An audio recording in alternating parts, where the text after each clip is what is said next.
অস্বীকার, সে ডিরেক্ট অস্বীকার যেত, কিন্তু তার আশেপাশে যারা থাকতো তারা আসলে বিষয়গুলো আমাকে জানাইতো। এর সাথে আমার কন্টিনিউ কথা হয়েছে।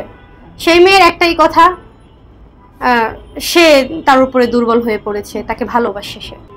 ওই মেয়েটার সাথে 3 মাস প্রায় বাসা ভাড়া নিয়েছিল। অনেক কোটিপতির মেয়ে কিন্তু নিষ্কলার হাত ধরে চলে যায়। কেন চলে যায়? সে ভালো থাকার জন্য চলে যায়। হাজব্যান্ড ওয়াইফের সম্পর্ক টাকার সম্পর্ক না, ঠিক আছে? সে যদি ফিরতে চায় সে তার চরিত্রটা ঠিক করে ফিরুক, জাস্ট এটাই বলার আছে আমার। সে যদি তার চরিত্র ঠিক করে ফিরে আসে, ওয়েলকাম। আপনি কি এতদিন অপেক্ষা করবেন? সে তো বলে স্ত্রী আছেই। আর কারো প্রশ্ন আছে? কোনো কিছু আমরা মাত্র আসলাম একটা প্রশ্নের শুরুর দিকে। আচ্ছা, পরকীয়ার কথাটা বললেন, আসলে পরকীয়া কার সঙ্গে জড়িয়েছে, কতদিন ধরে আপনি বুঝতে পেরেছেন, এই বিষয়টা একটু ক্লিয়ার করবেন, আমরা যেহেতু শেষের দিকে আসছি। 8 মাস যাবত সে পরকীয়া করছে। আপনি 8 মাস পরে এসে বুঝতে পেরেছেন নাকি তার আগে? এতদিন হচ্ছে মিউচুয়াল করার, আমি একজন স্ত্রী, আমি মিউচুয়াল করার তো চেষ্টা করব, তাই না? কিন্তু লাস্ট পর্যন্ত দেখছি আর পারছি না।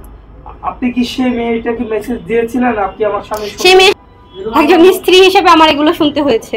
আচ্ছা আপু, একটা প্রশ্ন, সেটা হচ্ছে এবং আপনার কোনো সন্তান আছে?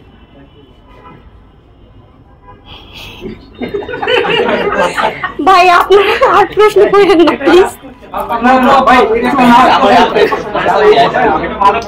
আচ্ছা রিয়াপু, একটা প্রশ্ন, একটা গুরুত্বপূর্ণ প্রশ্ন, সেটা হচ্ছে আপনি যেহেতু জানেন 8 মাস যাবত হিরো আলম ভাই একটা পরকীয়ার সাথে জড়িত আছে এবং এই সম্পর্ককে কেন্দ্র করে আপনাদের সম্পর্কে ফাটল তৈরি হচ্ছে। এখন আপনি অভিযোগটা করেছেন, অভিযোগ আসলে কতটুকু সত্য এটা আমরা বিশ্বাস করতে পারছি না যতক্ষণ পর্যন্ত প্রমাণ পাই। সেক্ষেত্রে আপনার কাছে কোনো বৈধ প্রমাণ আছে কিনা আসলেই হিরো আলম পরকীয়ার সাথে যুক্ত আছে? ভাইয়া তারা হচ্ছে গিয়ে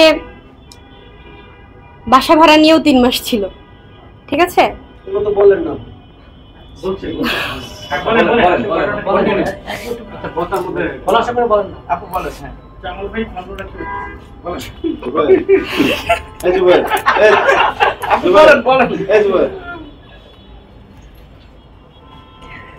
আসলে আলম হচ্ছে গিয়ে,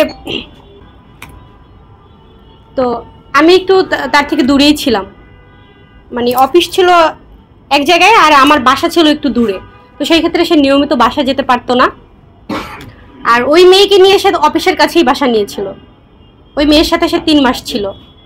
3 মাস থাকার পরও সে, মানে আমি যখন তাকে বলতাম যে এগুলো কি, কেন করছো এগুলো, যে এটা হচ্ছে, ওইটা হচ্ছে, আমি কন্টিনিউয়াসলি জানতে থাকতাম আর আমি তাকে শুধরানোর চেষ্টা করেছি। অনেকেই কিন্তু কমেন্টস করতেছে এগুলো কিন্তু আপনাদের সাজানো নাটক, আপনারা প্ল্যান করছেন। এই যে আর একটা প্রশ্ন, মিলন ভাই বলতেছে আর কি এই ব্যাপারটা নিয়ে একটু লাইভে অনেকে অনেক কমেন্টস আসতেছে।